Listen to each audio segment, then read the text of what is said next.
think I'm going to start now. Good morning, evening, afternoon, good day, assalamu alaikum, whichever part of the evening day you are at. Greetings. My name is Shehzad Saeed. I'm a pediatric gastroenterologist in Dayton Children's Hospital and the clinical director of Improve Care Now. I'm welcoming you for this live stream on Observing Ramadan with IBD. This is organized by South Asian IBD Alliance, which is the first patient-clinician-led organization in the IBD space.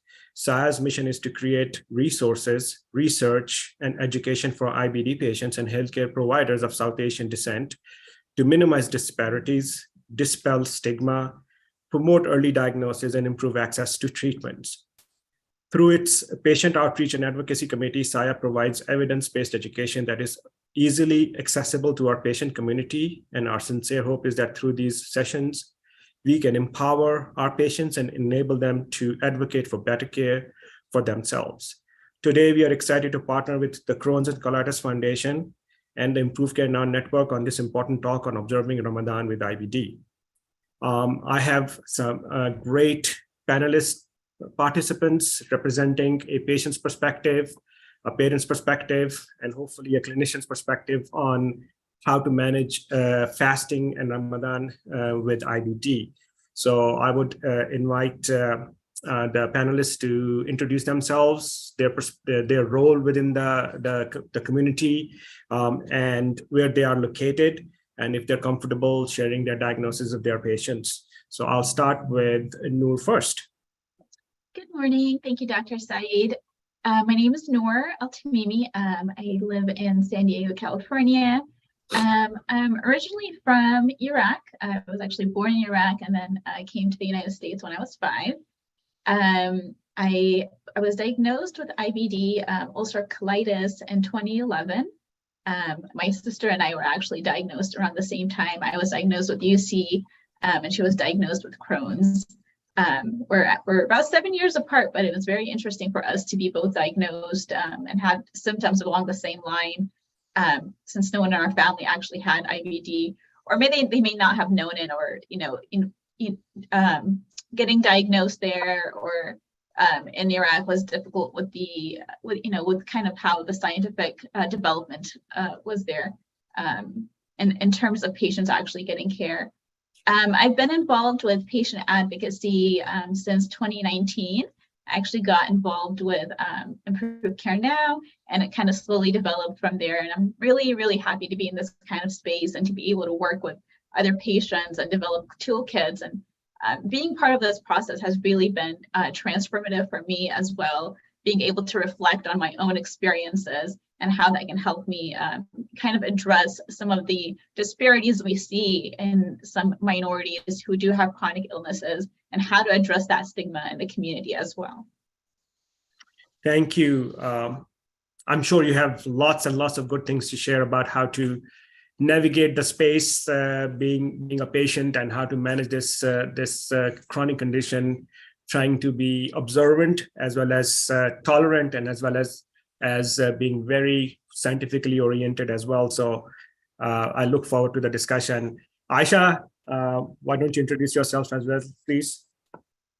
Yeah, thank you, Dr. Saeed. It's an honor to be here and kind of share more about, being a patient with Crohn's disease. So my name's Aisha. I'm actually based in San Jose, California, and I'm originally from Pakistan. And similar to what Nour is saying, had a family history of people with so-called gut issues that were never really, diagnosed as anything in particular, but, sensitive stomachs and these things run in the family. And then I was, diagnosed with Crohn's disease about 15, 17 years ago. It took a while for the official diagnosis, but the symptoms were there. Part of my effort to be here now is to participate as a patient advocate and to help the South Asian community and the IBD disease and in general create more awareness. I feel like a lot of times the disease and the diagnosis is given at such a young age to a patient that it's still really hard to grapple with what it means to have an autoimmune disease, and it's lifelong and there's no cure yet and there's a lot of research going on. So I think as part of the giving back to the community, I feel like sharing what works for us, what we have learned the hard way, what mistakes not to make. These are conversations we need to continue having to make it more normal, because sometimes, as a patient or as a student, just with a diagnosis, it's hard to find the community. So happy to be here. Thank you, Aisha. And as you're very much aware that gut issues are not tabletop talk in our communities. There's a huge stigma that goes along with this. So how to manage that stigma, overcome that stigma, and also to really advocate for this is important. So I look forward to the conversation. And we have Dr. Aasma Shaukat joining us as a physician and clinician. Hello. Hello. We are doing the introduction, so I'm glad that you're able to join us. Please introduce yourself, where you are, what's your institution, and what's your background, and how come you've involved with the SAIA group? Yes, absolutely. It's such a pleasure and an honor to be here. Hello, everyone. My name is Aasma Shaukat. I'm a gastroenterologist, and I also do clinical research in colon cancer and inflammatory bowel disease. And I work at NYU in New York. And I have been working with SAIA for several years now, and totally understand and support the mission of patient education, advocacy, because as we all truly believe, empowering patients with knowledge and giving them tools to help manage their own disease is truly the best way forward, and we can improve outcomes that way. So I'm very excited about the conversation today. Thank you. So let me sort of talk about the format that we are going to follow for the audience that is listening in. We've got a sort of different situations and scenarios that we'll go through, getting perspectives from both the patient perspective and then a clinician and physician perspective from Dr. Shaukat. And then we'll sort of go through different types of these scenarios, get their perspectives. Our team is collating questions, so if the audience have questions, they can put in the questions in the chat box, and if we have time towards the end of it, we will get to that. So let's start. I would also start off by sort of having sort of a disclaimer, if not anything else that I want to say is, this is again, coming from a patient's perspective, family's perspective, physician's perspective. None of us are religious scholars, so please, if you have questions and more clarifications needed from a religious perspective, I would really recommend that you reach out to your local religious leaders and get their perspectives on it. I would also sort of emphasize that this educational content is not intended to be taken as medical advice and should not replace the shared decision-making, recommendations, and advice of your physician and your care team. Please refer to them, like the religious perspective. Please refer to them for specific situations that you might be going through to get their perspectives for a shared decision-making impact. So let's start off by talking first about how the IBD patients can balance their IBD care and their religious beliefs during the month of Ramadan. So from a patient's perspective, Nour, I'll ask you to sort of share what has been your experience navigating Ramadan post your IBD diagnosis. Yes, thank you, Dr. Saeed. I think that's a really important question. I really had to kind of think about, post-diagnosis, how would I be able to manage, the multiple medications that I was on, the diet that I had to tailor now to kind of fit my body's needs. To many Muslims, whether they have a chronic illness or not, Ramadan is a very integrative spiritual month, and everyone wants to be involved in some kind of way. And fasting is a big part of it, and kind of struggling to kind of balance that emotional aspect of, maybe I can or cannot fast, and how can I manage that? And I remember a couple, the first year within my diagnosis, I kind of thought about, how was I going to be able to take my medications I would take throughout the day? Would it be possible to group these medications? And that's a really important question. I wish I had asked my doctor earlier, because, there are medications you cannot group all at the same time and take at the same time. So that was definitely a big learning experience for me, taking that first step. And I think just from kind of learning how to manage the disease, it was a little bit of intimidating for me to kind of have that conversation with my doctor. I wasn't sure if that would be something they would be familiar with, or if they knew what Ramadan was and kind of the impact it is, within the Muslim community. So I never really had that conversation with my initial GI. I think it really kind of impacted how I kind of got through the month of Ramadan, how I was able to cope with my medications. It definitely got better, some years down the road as I was able to kind of learn a little bit more and navigate the disease better. But I was eventually able to have that conversation with my physician and being able to figure out, which medications I can take, during and before sunrise, and which medications I can take, during once we break our fast, and if it's possible to group these medications. And in terms of diet, trying to figure out what would be the most beneficial for my body during the fasting hours, what would be sustaining, what would be, not cause any other issues or possible flare-ups, and how to manage the different, so after breaking the fast, how to kind of portion the food appropriately so it's not kind of like a shock to my body.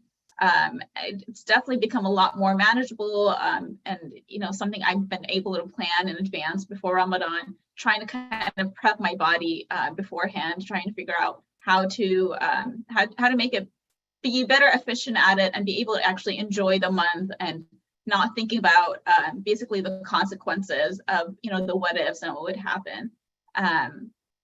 It's definitely now that biologics does most of the work for my body now, and I don't have to rely on oral medication as much. Definitely makes it easier to plan. Back in 2011, when I was on multiple oral medications, it was really hard to kind of fit that in. But I'm really grateful for how much medicine has advanced and has kind of given me the opportunity to be able to participate in religious activities, but also being very mindful of my body as well. Thank you, Nour. I was just going to say that it also depends upon how severe your disease is, and also that sort of informs the shared decision-making opportunity. Dr. Shaukat, I'm going to sort of turn to you for a perspective on this. How do you support your patients in clinic in finding strategies to observe Ramadan in a way that is very IBD friendly? And that's an opportunity for sort of, again, as this word of shared decision making will keep coming back and forth. And I think nothing more highlights the opportunity for shared decision making than conversation around fasting and Ramadan for patients who are of Muslim faith. So your perspectives would be welcomed on this. You're muted.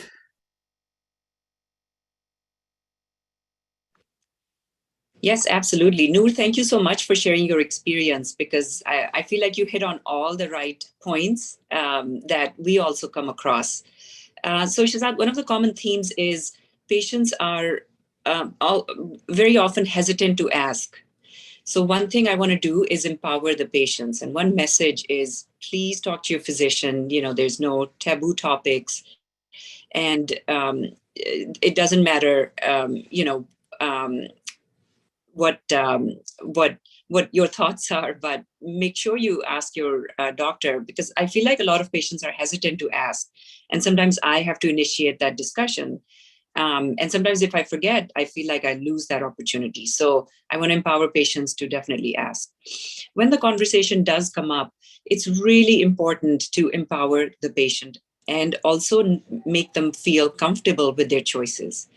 I would say the predominant sentiment I get is patients are, they feel guilty for making any adjustments, and they feel extremely guilty if, for instance, somebody with more severe disease has to take infusions, and that means they can't fast. So I definitely want to say that patients, we put your health first, and you should be putting your health first. So let's see what works best for you. And then we can kind of work it around Ramadan and what you wish to do there. And there should be absolutely no guilt, because your health is, very important. And again, Shehzad, like you mentioned, we're not religious scholars, but I think they would agree with us that, if your health condition doesn't allow fasting, you should not feel guilty about that. So I want to remove any taboo around that also. The third thing is exactly as Nour mentioned, talking about the medications and the diet, and then other lifestyle activities that we know influence IBD activity. And having a conversation about those three aspects, separately and one by one, is very important to give them kind of a framework to work with. So again, I'll stop there before we go into more detail. No, thank you. And I was going to come to you for the next question anyway, but I think this is also an opportunity to maybe schedule an appointment with your physician specifically focused on asking this question, which may not be related to your ongoing medical care, but this is an opportunity for a one-on-one conversation. We talk about lots of things during our clinical practice with our patients, medication, sexual activity, drugs, other things, high-risk behaviors and stuff. This is one of those topics that people may feel a little bit shy about starting, not feeling empowered, but really bringing this to the front and making them aware of what your perspectives are. So really is important to sort of make that effort up front. Aasma, I'll sort of, as I said, keep talking to you and turning to you for the next perspective, which is a couple of questions about, can IBD patients fast? And if you do recommend that they fast, then is there a checklist of things that you go over with them? And when do you, if they can't fast, what are the conditions they can't fast during their disease? Yeah, so the overarching answer is that it truly depends on their disease. And as we know, inflammatory bowel disease, encompasses a lot of different subtypes, a lot of different phenotypes. And then even within a phenotype, we know there's, time periods when we might need to be, doing more intensive treatment or maintenance, or somebody's in remission. So I would say truly, and that's a great question to start with your provider, with your physician, is saying, can I fast? Am I at that point? And usually if somebody's in remission, is on, drugs that can actually be adjusted to work around the fasting schedule, diet changes aren't a big concern. And, sleep and other disruptions, if they aren't big triggers and we're not concerned that they might cause a flare-up, then your physician should say and support you in being able to fast. Again, the goal is to, keep you healthy, first and foremost, and second, allow you to do what you really want to do. Outside of those parameters, I usually, also work with our pharmacist and go over doses of medications, and also other medications that the patients might be taking in terms of interaction, whether they can be taken at the same time, and the medications that can be taken with food, then can they be spaced out at, seher and iftar. So that would be the first place I would start. Somebody that has a more, moderate to severe or active disease, where perhaps, they may be on subcutaneous injections or infusions. Again, it's harder to do those, move those very easily, particularly infusions. So those would be days that, maybe perhaps fasting isn't a great option. But even subcutaneous medications can be timed, to not coincide between the time that somebody's fasting. So we have a lot of great solutions. It's just a matter of kind of working with the patient to get there. Thank you. And there are some scholars who would say that, again, the disclaimer is that we are not religious scholars, but I've read that some scholars say that you can get your IV medications and or sub-Q medications during fasting too as well. So again, depending on how bad your disease is, how severe your disease is, sanctity of human life is the first important pillar. And if you're going to be able to be healthy, which is our goal, God will give you many, many more years to make up, many, many more years to fast and be spiritually well. So a little bit of a temporary setback about not able to fast for this year or the year next will ultimately contribute to many, many more years of wellness. So I would think of it as the long-term goal, not just about today or this year. One question, Dr. Shaukat, about nutritional therapies or navigating ostomies or TPN during Ramadan. What are some special considerations to think about? And I would also probably highlight that potentially if somebody is on TPN means that they are pretty severely ill. So, they may be exempt from fasting itself, but your perspective on that. Yeah, absolutely. I was going to echo what you just said. If somebody has an ostomy, that generally means, the body isn't able to absorb fluids as well as somebody with an intact colon. So it's very important that they not get dehydrated, because as we know, that leads to many different consequences, including hospitalization and, bad outcomes. So for those individuals, perhaps fasting is not an option, and maybe it's not an option for this year or next year, but eventually might be. So keeping an eye on hydration is key. And I would say if that interferes, obviously it will with fasting, then perhaps, not fasting is the right way.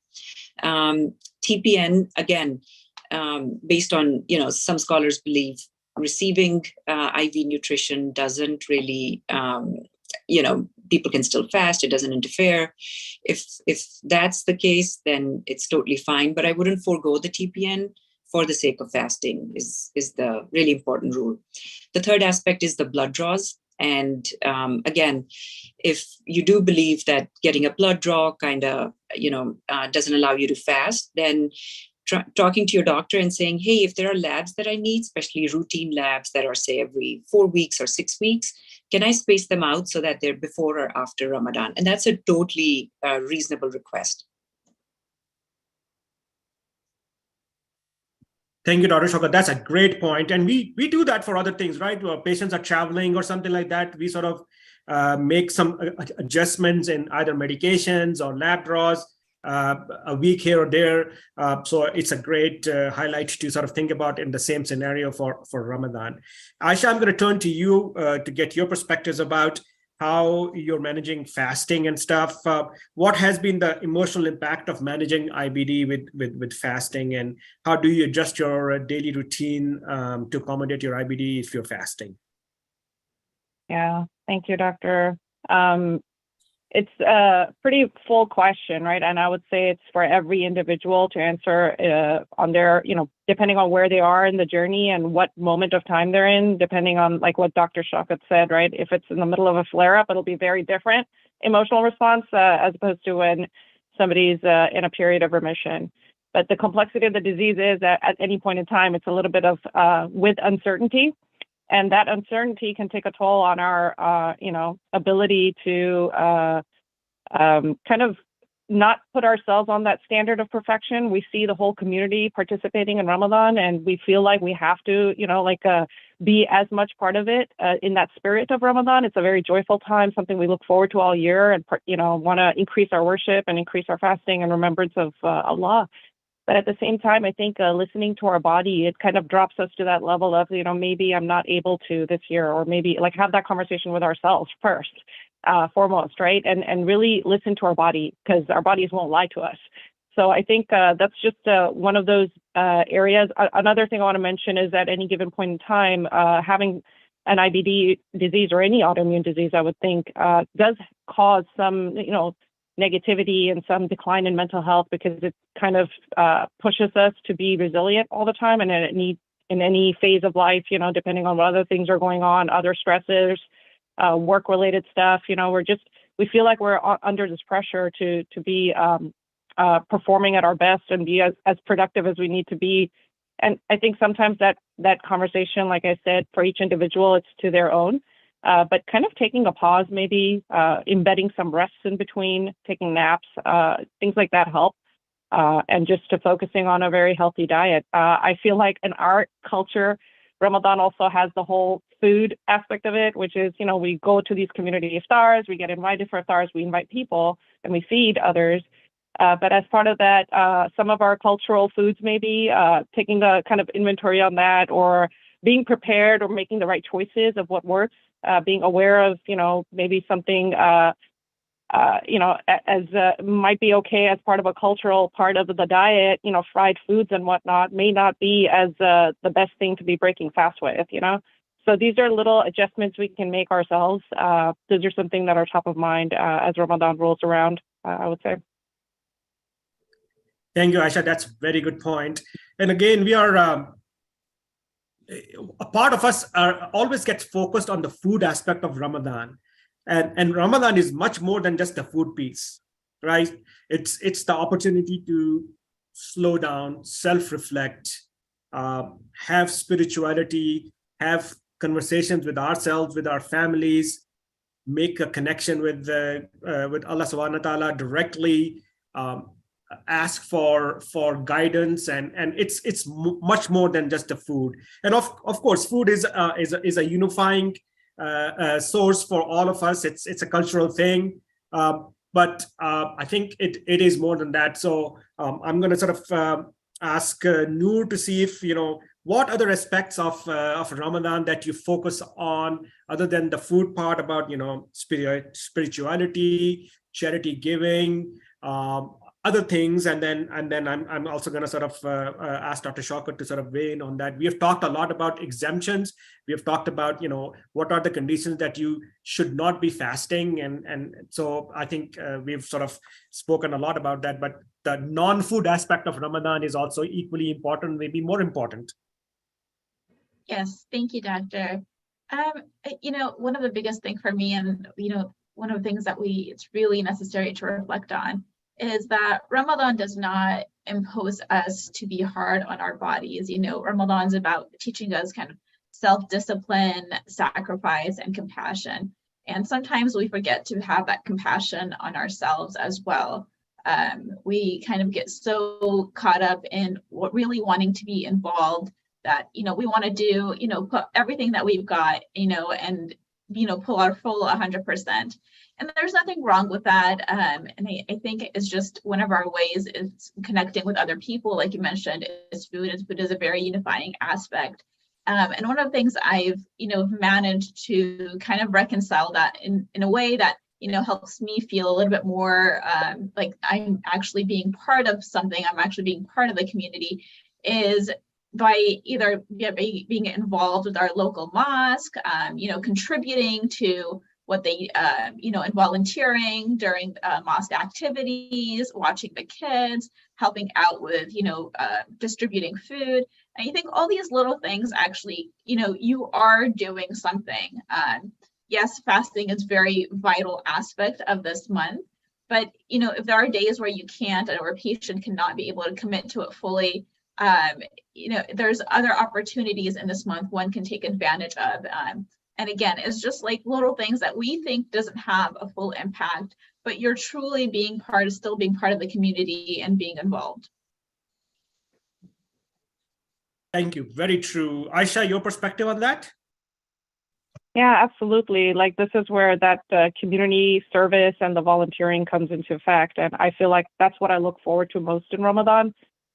Personally, it's just making it very festive. I am a parent of 2 kids, and I want to make the Ramadan season a little bit more special for them as they're growing up here in America. And so this is where just coordinating more with the family to be actively participating, and also at some point checking in with myself and maybe delegating something so that I'm not, kind of putting it on myself. I think half the times we put that pressure as a patient, I would say, we put that on ourselves, and we see like this perfection standard of every iftar meal, like, photo worthy, but in reality, it may not be true, right? Like, this is where we just have to make those trade-offs and do what is right for us on a day-to-day, yet keep that spirit alive through the whole month, which is apart from food, like you said. Agree 100%.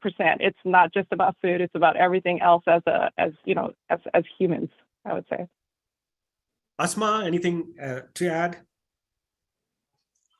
Yeah, I really love, what both Nour and Aisha have said. And I truly echo the fact that, the month is about community, it's about self-compassion, and, it's a reflective time also. And some of the reflection we do is how do we keep ourselves healthy, what's right for us. and what's right for our community. So participating in community activities, to me, I feel like that's one of the biggest aspects of the month.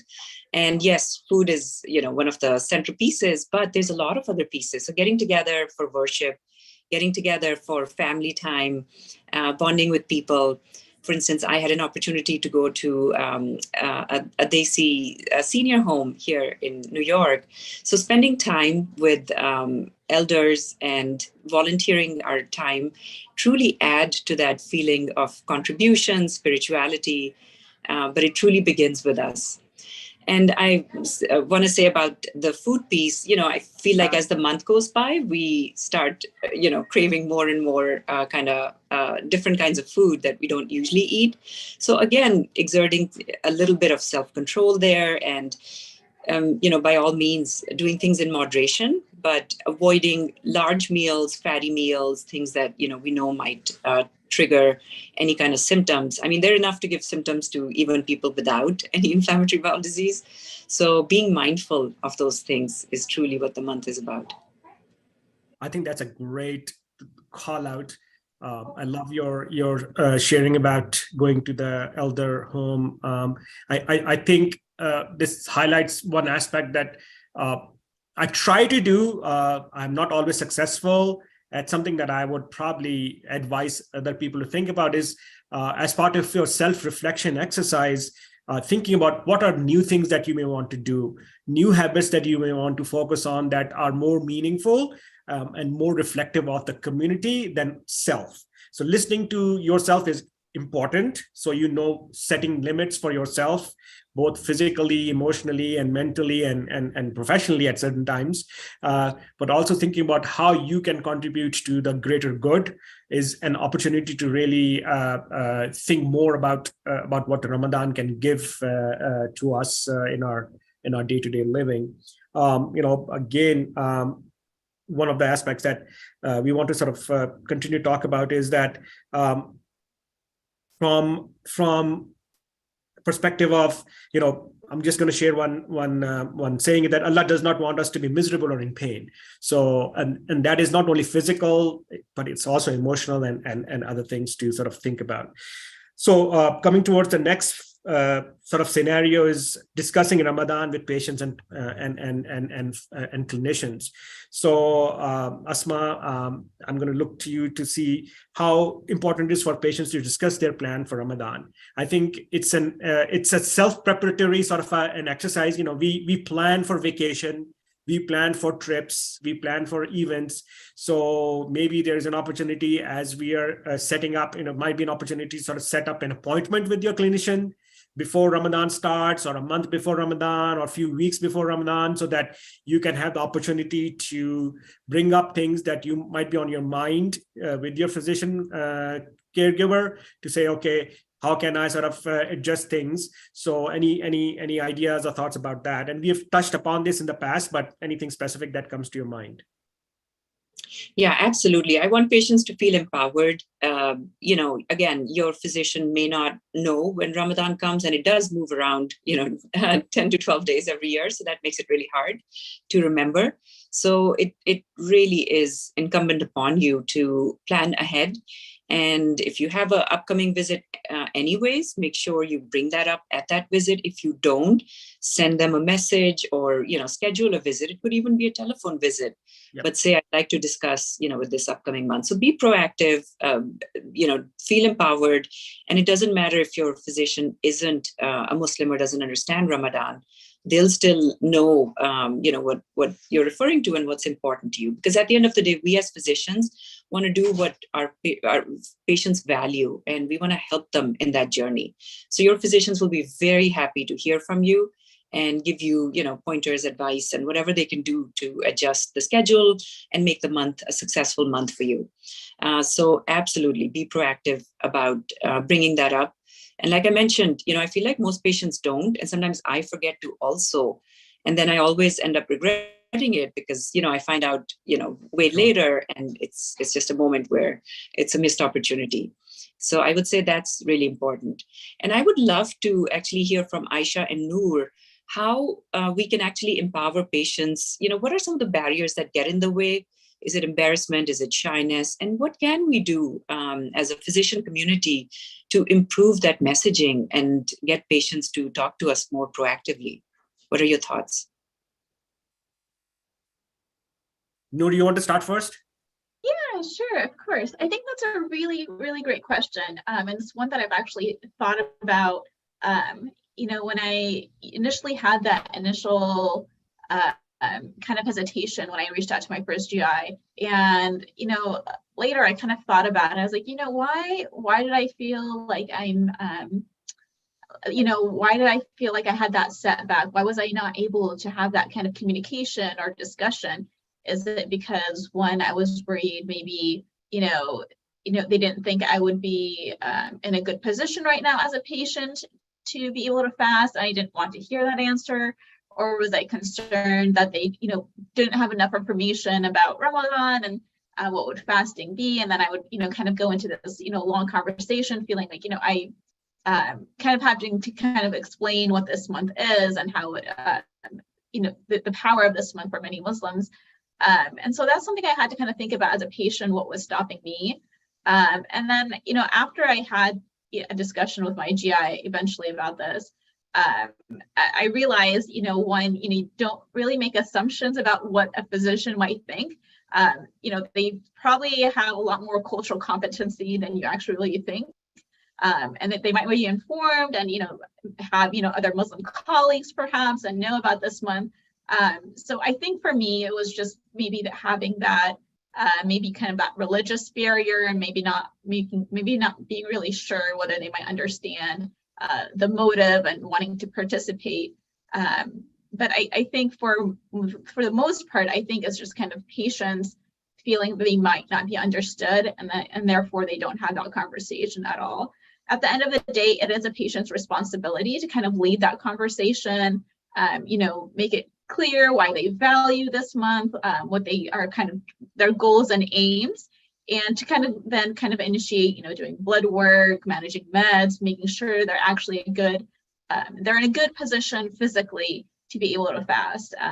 And so Dr. Aasma, to answer your question, I think it's more of it is about kind of the patient having kind of that, kind of feeling that hesitancy because they're just not really sure kind of maybe emotionally to have that kind of discussion with a provider about something that's not necessarily, about their regular medication or, discussion about their disease in particular. Thank you, Nour. I think that's a great point. Aisha, your perspective?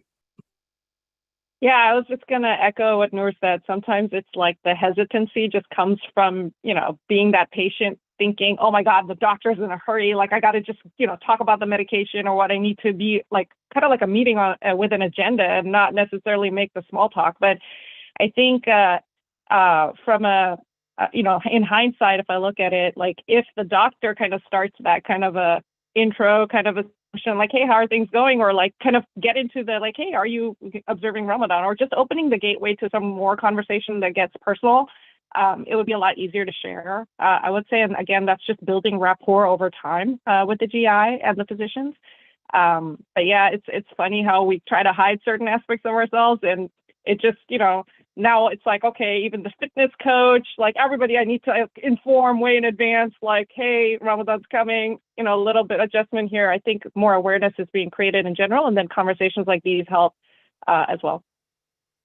That's a really good point. So Shehzad, I think some of the burden is on us to actually disseminate this to our physician communities also, right?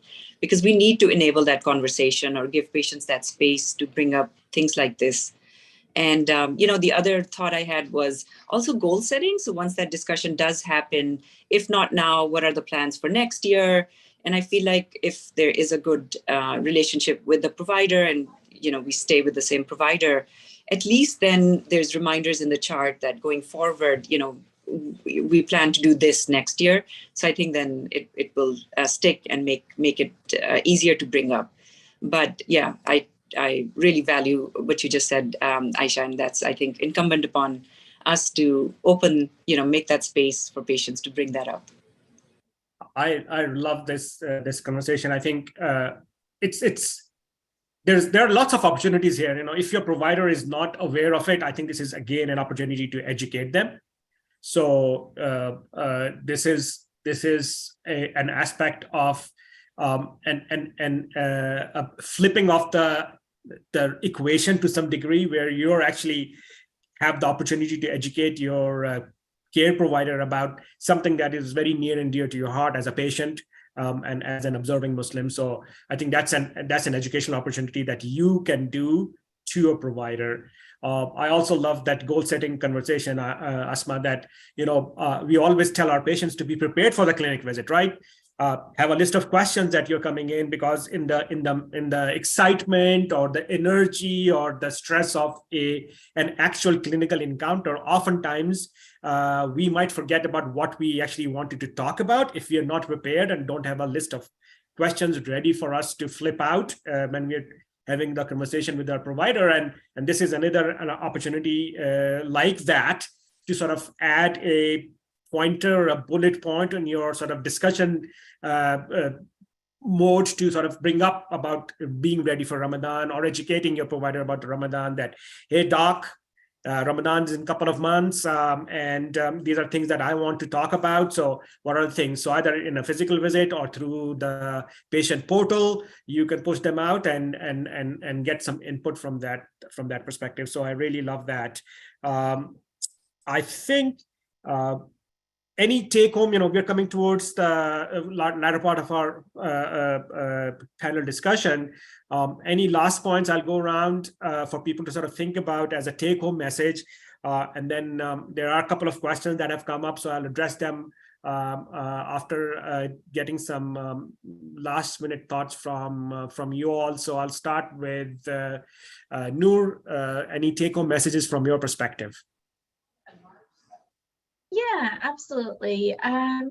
So I think a big thing for me, and that really has helped me a great amount in the past few years, in which I have been able to fast. One of the biggest thing is that, if I'm participating in a communal activity, usually I'll kind of like take my meals with me and kind of, do kind of like a potluck and share with other people. So it's not when you're, you don't get that kind of, you're not kind of put in a situation where you feel uncomfortable or you can't join in with food with other people. But another thing like that you mentioned, Doctor, that's really important is being able to have a goal setting. So now when I go and have an appointment with my provider, I actually have a list of things that I want to discuss with her. And actually just before, just a few weeks ago, I actually got blood work done just to make sure everything is okay. My inflammatory markers are normal. And that way I know mentally that I can kind of prepare myself for Ramadan without worrying that where my body is at, whether I'm symptomatic or going towards a flare, that I know I'm kind of, I'm mentally and physically prepared. And one of the things that's helped me actually quite a bit is being able to do, kind of go do through these pre-fast. So like I kind of prepare my body and I do kind of like about 12-hour, 14-hour fast just to see how my body is at, and then being able to kind of tailor my diet. And that's really helped me kind of physically feel ready towards Ramadan. And it's been really great for me, and it's been working out. And and I hope other patients can kind of figure out what works for them and having that conversation with their physician. Thank you, Nour. Aisha? Yeah, just a lot of what Nour mentioned is like on point. And just one more thought came to mind as Dr. Saeed, you mentioned, Allah doesn't want us to be miserable, or Allah doesn't want us to be in pain. Like, I feel like so much of this disease, we kind of hold on, or it slowly progresses and we don't realize like how bad it's gotten because it's every day like gets worse kind of thing. So just from a personal account, even discussing like options of, like what other treatments are there, or if there's like surgery involved, like these are things that we don't necessarily, as part of our community, like we kind of leave that as the very last resort, and it is a last resort. But at the same time, the possibility of what other interventions or what planning can be done for the future, these are discussions to be done. And it's kind of like Ramadan is that time of the year to kind of reset, right? And we have to prepare for it like a marathon. So all of these points that Nour mentioned, intermittent fasting maybe, or loading up on the electrolytes a little bit more, and, just checking iron levels. Like, these are all things that we could be doing in order to be better equipped and better prepared with data, and just kind of like listening to our body every day and going forward, inshallah. Perfect. Proactive approach. I like Aasma. that. Yeah. So yes, I totally echo proactive approach. Maybe getting started a few months ahead of time. Again, thinking about nutrition, labs, having a conversation with your provider, sending them a message saying, hey, I'd like to talk about this at my next visit, goal setting. But then at the end, at the time of the month, definitely having self-compassion first and foremost, and taking care of yourself so you can take care of your family and your community. And then if fasting is in the cards, absolutely, we'll do what we can to empower and support you. And for the time periods that it's not, then, being engaged in other activities and finding fulfillment in prayer, community work, and family and friends, because truly the spirit of Ramadan is more than just fasting. So remembering those, key concepts. Boy, you guys all have such great take-home messages. I don't think so that I have anything else to add to that message. It's really beautifully, succinctly captured in everything that you all have shared. I think my self-reflection is that self-care is strongly encouraged in order to care for ourselves. Strategies like mindfulness, introspection, and a slower pace are some of the tools that equip us with greater awareness. We all recognize that food is not the only focus area. It's all other things that Dr. Shaukat talked about. We need to be very mindful of our individual practices and routine. It is a month of reflection, a month to recharge and to reset. And I will end with a quote from the Prophet Muhammad, peace be upon him, that offering prayers and sleep at night is as your body has a right over you. So again, the goal is not to punish yourself in order to achieve some greatness and stuff. So I really appreciate and deeply thank Nour, Aisha, Dr. Shaukat for sharing their perspectives, their expertise, their lived experiences on this webinar. I was really lucky to be able to moderate this session, learn from them. And I also want to thank SAIA for organizing this in support with the Crohn's and Colitis Foundation and Improve Care Now. There is a question that came up through the list is about managing doing Taraweeh if they are having diarrhea. So, I think it's a very good question. And I will ask Dr. Shaukat to sort of give her perspective on this, that, having to do wudu every single time that they have to go rush to the bathroom, it interrupts the flow of doing the Taraweeh. So any thoughts and advice on that? And I might offer something after Dr. Shaukat answers that. Yeah, I mean, if it's happening that often, then I would really look at whether the disease is well controlled or not. And are there dietary triggers that are causing it? We know one of the strongest triggers is a gastrocolic reflex. So, we talked about this, having a large meal at iftar perhaps triggers some of those symptoms. So practicing moderation, if that's the case, but otherwise, using medications that can help curtail some of those symptoms. Shehzad? I think that's very important. Understanding what the trigger for that is, and if it's just a disease flare, then again, you're in that exemption group as it is. But if you are in a maintenance phase and otherwise doing well, but still having this urgency to go to the bathroom and having to do wudu all the time, remember that Taraweeh is not fard. It's also a sunnah. So, and you can do 2 rakats, you can do 4 rakats. You don't have to do 8, 20, or whatever the number that your local community tells you. It's an opportunity to just do extra prayers, and you can do it at home. You don't have to be in the congregational prayer setting, which again adds another sort of a burden to you as well. So maybe doing a smaller number, so that you don't have to be in a repetitive stage for wudu is important. But all the medical things that Dr. Shaukat shared is important, but also remembering the fact that this is a sunnah, not a fard. Another question came up about telling teachers about accommodation for Ramadan. So I'm actually gonna reach to Aisha to sort of see what her thoughts are and how does she manage that for her kids as well, and Nour, potentially after that for your perspective. Yeah.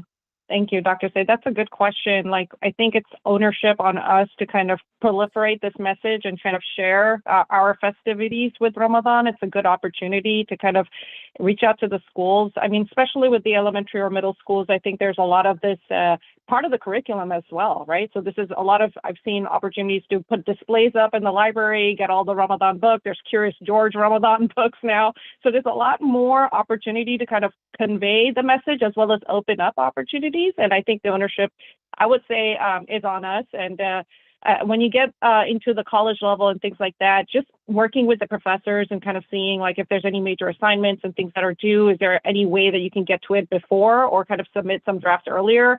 There's a lot of, I guess, flexibility kind of accommodations. Again, it's case by case.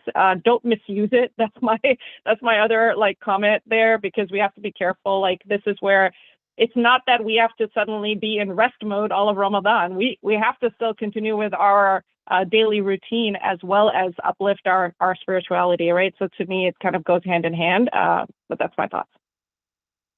Nour, anything to add?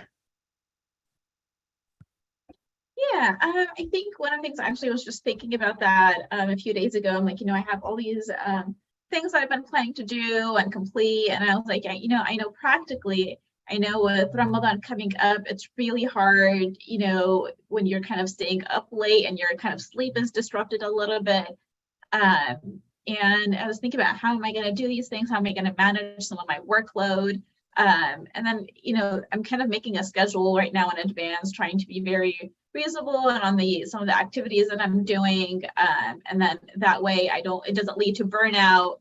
And then, I'll be exhausted before even the month is over. So I'm really trying to be mindful of, what am I doing? How much am I committing to other extra activities, to some of the projects I'm working on, and just kind of really, slowing down a little bit, and maybe trying to take on too much, but also setting reasonable deadlines for things that do need to be completed. The other thing I would add is that don't forget about the 504 plan. The 504 plan should be in place whether you're fasting or not fasting. It's exactly allowing some exemptions to be made in place, so that even if your disease is acting up and stuff, you don't get penalized for it. I've had patients who did not put in place their 504 plans. They were on a scholarship and they lost their scholarship because they were not able to be proactive after the disease flared. So this is add a 504 plan to your checklist of annual school readiness process. They need to be updated on an annual basis. So no matter which part of your educational journey you're on, is it elementary school, middle school, high school, undergrad, grad school, make a 504 plan be part of your annual checklist. So that will also help you with these kind of situations. I would also, there's also another question that came up, which we actually didn't talk too much about because we were not thinking of it. That is that, of course, if you are not able to fast, you can always give fidya for that and feed a person for every day of fast that you're missing, a deserving person who's not able to afford a meal for themselves. So that, of course, is on the table. And you can do that during the month of Ramadan, after the month of Ramadan, at your sort of local charity or local community center. Each community center has actually access to families that they support. So this is another way to sort of provide that spiritual and emotional support to your community as well.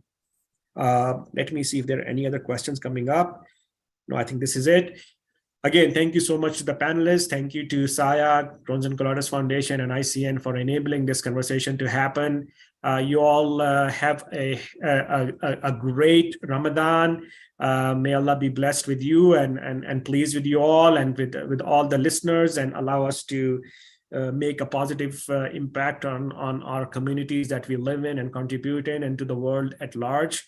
May Allah keep peace for everyone, and have us be ruled by wise rulers. Take care. Thank you, everyone. Happy Ramadan.